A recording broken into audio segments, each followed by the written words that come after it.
આજના આ એક્સપ્લેનરમાં આપણે સીધા જ એક ખૂબ જ તાત્કાલિક અને આપણા ગામડાઓના ભવિષ્ય સાથે જોડાયેલા મુદ્દા પર વાત કરવાના છીએ. હર ઘર માનવ સેવા ટ્રસ્ટ તરફથી એક એવી જાહેર અપીલ આવી છે જે ગ્રામીણ સશક્તિકરણની આખી દિશા બદલી શકે છે. આ માત્ર કોઈ માહિતી નથી, પણ એક મજબૂત એક્શન પ્લાન છે. તો ચાલો જોઈએ કે આખરે આ કઈ હાકલ છે. સૌથી પહેલા જરા આ પ્રશ્ન પર વિચાર કરીએ. શું આપણું ગામ સાચા અર્થમાં સ્વસ્થ અને સુરક્ષિત છે ખરું? જુઓ, માત્ર મોટા શહેરોમાં મોટી હોસ્પિટલો હોવી જ પૂરતું નથી હોતું. જ્યારે પાયાના સ્તરે એકદમ છેવાડાના નબળા પરિવારોની વાત આવે ત્યારે આપણને સમજાય છે કે એક મજબૂત સામાજિક સુરક્ષા કવચ વગર આ બધું જ અધૂરું છે.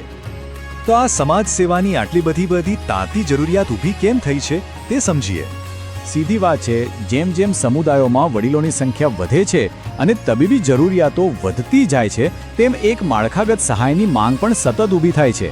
જો સ્થાનિક સ્તરે યોગ્ય સમયે મદદ ન પહોંચે તો ગ્રામીણ આરોગ્ય સંભાળમાં રહેલી આ ખામીઓને દૂર કરવી અને જરૂરિયાતમંદ પરિવારોને સહાય પૂરી પાડવી એકદમ અશક્ય બની જાય છે. આ પરિસ્થિતિ ખરેખર પડકારજનક છે.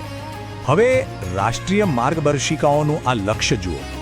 100% સ્વૈચ્છિક અને બિનલાભકારી રક્તદાન. આ લક્ષ્ય ખૂબ જ અદ્ભુત છે અને સુરક્ષિત રક્ત પુરવઠો એ સ્વસ્થ રાષ્ટ્રનો પાયો છે. પણ જમીની સ્તર પર જાગૃતિ વિના આ આંકડાઓ સુધી પહોંચવું એ એક મોટો પડકાર છે. અને આ જ વાત આપણને આરોગ્ય અને રક્તદાન શિબિરો અંગેની વર્તમાન સ્થિતિ તરફ લઈ જાય છે. હવે અહીં એક બહુ જ ઇન્ટરેસ્ટિંગ વાત છે. આપણી પાસે પહેલેથી જ એક જબરદસ્ત નેટવર્ક તૈયાર છે.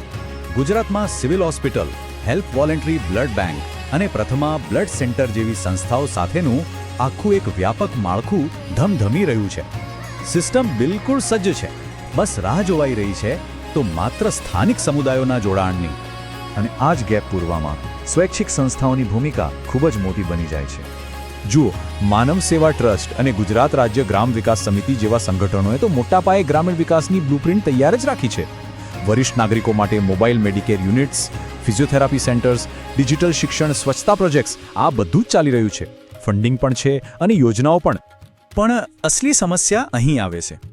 એક તરફ છે આ વિશાળ રાજ્યવ્યાપી સંસાધનો અને બીજી તરફ છે છેવાડાનો જરૂરિયાતમંદ માનવી.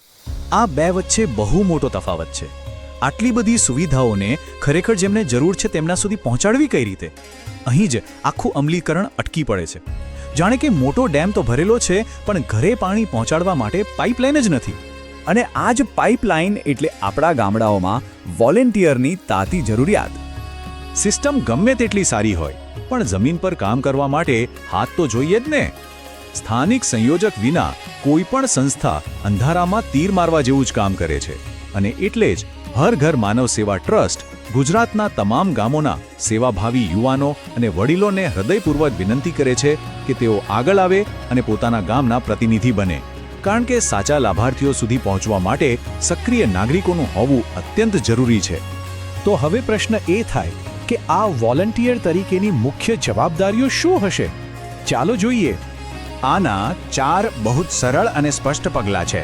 પહેલું અને સૌથી અગત્યનું કામ, ગામમાં કયા પરિવારને ખરેખર આરોગ્ય કે આર્થિક સહાયની જરૂર છે તેની સાચી માહિતી ટ્રસ્ટ સુધી પહોંચાડવી. બીજું, જ્યારે ગામમાં રક્તદાન કે મેડિકલ કેમ્પ આવે ત્યારે તેમાં સહયોગ આપવો. ત્રીજું, ટ્રસ્ટ અને ગામ વચ્ચે એક વિશ્વસનીય સેતુ એટલે કે બ્રિજ બનવો. અને ચોથું, માનવતાના આ કાર્યોમાં પૂરા ઉત્સાહથી ભાગ લેવો. છે ને એકદમ સીધું અને સરળ? તો આ બધું જ શક્ય બનાવવા માટે એક મજબૂત નેટવર્ક બનાવવાનો સમય પાકી ગયો છે. જો આપણામાંથી કોઈના પણ મનમાં પોતાના ગામ માટે કે સમાજ માટે કંઈક વાસ્તવિક પરિવર્તન લાવવાની ઈચ્છા હોય તો આ નંબર 7790798588 ચોક્કસ નોંધી લેજો. આ માત્ર એક ફોન નંબર નથી, આ ગ્રામ્ય વિકાસની એક સીધી હેલ્પલાઇન છે. હર ઘર માનવ સેવા ટ્રસ્ટ સાથે જોડાઈને આપણે સૌ સીધા જ લોકોના જીવન બચાવી શકીએ છીએ. આ એક્સપ્લેનર પૂર્ણ કરતા પહેલા જરા આ એક પ્રેરણાદાયક વિચાર પર મનન કરીએ. આવો આપણે સૌ મળીને સેવા, સહકાર અને માનવતાનું મજબૂત નેટવર્ક બનાવીએ. વિચારો, જો દરેક ગામમાંથી માત્ર એક જ વ્યક્તિ આ નેટવર્કનો ભાગ બને તો આપણા સમુદાયો કેટલી ઝડપથી બદલાઈ શકે. યોગ્ય સિસ્ટમ તો છે જ, બસ હવે સ્થાનિક સમર્પણની જરૂર છે. શું આપણે આ પરિવર્તનનો હિસ્સો બનવા તૈયાર છીએ? આ એક પ્રશ્ન સાથે આપણે અહીં અટકીશું.